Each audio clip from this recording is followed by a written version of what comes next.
Hello friends, आप सब कैसे हैं। मेरा नाम है प्रफुल्ल कुमार। आज मैं एक नया वीडियो बना रहा हूं। इस वीडियो में मैं चाइना के बारे में बातचीत करूंगा। दोस्तों, पिछले दिनों हमने दिवाली का त्यौहार बड़े उत्साह से मनाया और सरकारों, न्यायालयों और प्रशासनिक इकाइयों द्वारा मनाही के बावजूद हम भारतीयों ने बड़े पैमाने पर पटाखे फोड़े और अपनी खुशी का इजहार किया। दोस्तों, भारत के लोगों ने दिवाली के दौरान एक बहुत अच्छा काम किया, जिसके बारे में मैं आपको इस वीडियो में बताने वाला हूं। दिवाली की शॉपिंग के दौरान हम भारतीयों ने मेड इन चाइना प्रोडक्ट्स का बहिष्कार किया, जिसकी वजह से चीन को करीब 50,000 करोड़ रुपए का तगड़ा नुकसान हुआ। 2020 में भी भारतीयों ने मेड इन चाइना प्रोडक्ट्स का बहिष्कार किया, जिसकी वजह से दिवाली के मौके पर चीन को करीब 40,000 करोड़ रुपए का नुकसान हुआ। दोस्तों, अमेरिका के बाद चीन दुनिया की दूसरी सबसे बड़ी अर्थव्यवस्था है और चीन के उद्योगपति, चीन के कारीगर और चीन के इंडस्ट्रीज सस्ते सामान बनाकर पूरी दुनिया में एक्सपोर्ट करते हैं और चीनी प्रोडक्ट सस्ते होने की वजह से दुनिया भर के उपभोक्ताओं को अच्छे लगते हैं। दुनिया भर के बाज़ारों में चीनी प्रोडक्ट्स की भरमार है, लेकिन अगर आप क्वालिटी की बात करते हैं तो चीन के प्रोडक्ट्स कहीं नहीं टिकते। भले ही चीनी प्रोडक्ट्स सस्ते हों, लेकिन कुछ दिन यूज करने के बाद वो ख़राब हो जाते हैं। फिर भी दुनिया भर के लोग चीनी प्रोडक्ट्स खरीदते हैं। दोस्तों, चीन अगर आर्थिक तरक्की करता है तो उसे दुनिया के किसी भी देश को परेशान होने की ज़रूरत नहीं है। चीन की आबादी 1.4 बिलियन लोगों की है और दुनिया का हर देश चाहता है कि इतने बड़े देश का मार्केट उसे मिले, इतने बड़े देश में सामान बेचने का अवसर उसे मिले। लेकिन जैसे जैसे चीन आर्थिक तरक्की कर रहा है, वैसे वैसे उसकी गुंडागर्दी भी बढ़ रही है। चीन में कम्युनिस्ट पार्टी का सरकार है और शी जिनपिंग अभी चीन के राष्ट्रपति हैं। वो एक तानाशाह हैं।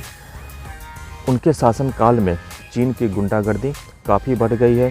चीन ने पहले ही तिब्बत पर कब्जा जमाया है।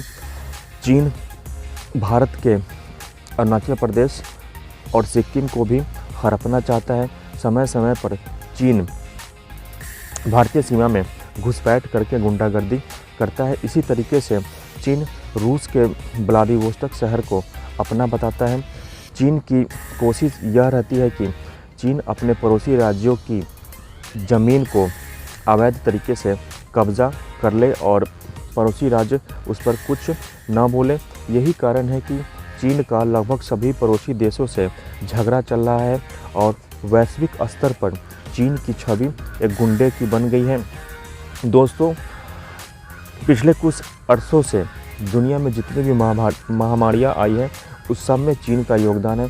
सभी महामारी चीन से निकले हैं और मज़े की बात यह है कि इन सभी महामारियों के लिए चीन को उत्तरदायी नहीं ठहराया जाता है। चीन से हिसाब किताब नहीं लिया जाता है। दोस्तों, हमारे देश का यानी भारत का चीन से व्यापार होता है। बड़े पैमाने पर हम आपस में ट्रेड करते हैं।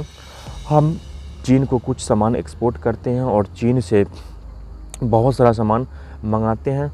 ऐसा देखा जाता है कि भारत और चीन के बीच में होने वाले व्यापार में चीन का पलड़ा ज़्यादा भारी रहता है।